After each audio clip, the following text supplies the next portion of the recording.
cosplay world. We're going to be doing a quick look at the Phantasy Star Saber, and I'm extremely happy with how this came out, and it has a whole bunch of stuff such as lighting, and decals, and model code, and batteries, and whole tons of stuff like that. Acrylic work, but as I rant on, it's going to be based in MDF, just because it's going to be nice and strong. The entire piece from tip to tip is going to need some safety for the acrylic that's going to be placed inside of it. So some medium density fiberboard is going to be what we need. I'm really actually super surprised. Well, I'm really happy with how I managed to cram all these electronics in such a thin space. The whole thing's like less than a half an inch thick, right? And the blade itself is only an inch and a half in some places, and that's not a lot of space to cram, 20, 30 LEDs in, the wiring, the support pieces, the batteries, the switches, all that stuff, right? So we're going to be wiring these LEDs in parallel by hand. I think I would advise people starting out to just buy a damn LED string. It's like easier and less prone to messing up, because of course factory made stuff is usually pretty reliable.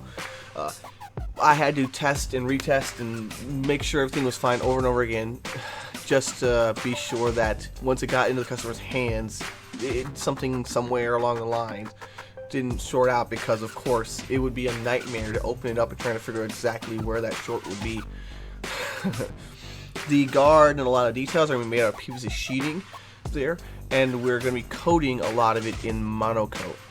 A lot of the details and trim are cut out from monocoat, so when you see these little layer pieces, I actually took a tiny little piece and ironed it on and made sure it didn't go anywhere. The lighting is going to be done with clear acrylic, and that's a 1/4 inch clear acrylic. I didn't want to go any thinner than that, just so that the risk of cracking was minimized. Now, it also needs to. You also need space inside the sword for correct mount. Otherwise, the acrylic could crack.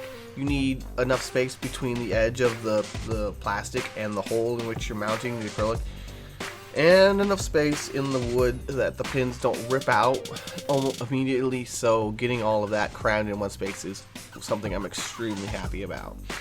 Monocoat is ironed on and with thermal adhesive on the back, in case you guys are wanting to know, and it has a wonderful car-like finish. It, however, is not the greatest at compound curves. That's why if you notice, the guard is cut from various small pieces, and so I could add the monocoat in sections, thus allowing me to get away with that. Monocoat doesn't do 3D shapes very well. Now, we just barely fit 8 AA battery pack in the back of this thing, just barely. And the wiring is hooked up to a switch on the inside of the handle. That stupid offset handle is a pain in the ass. And there's a few extra details, such as lights in the guard, lights in the handle, and all the decals are printed out and added to the surface there. It was really fun. He really enjoyed it, and it also comes with 4 different colors as well. We'll go into that in more detail in the extended version, but I hope you guys enjoy. Next time we're going to be talking about we'll be going over the golem that I made. It's a golem from Legend of Mana. Nice steampunky thing. We talk about some coloring and painting and things like that. I hope you guys enjoyed.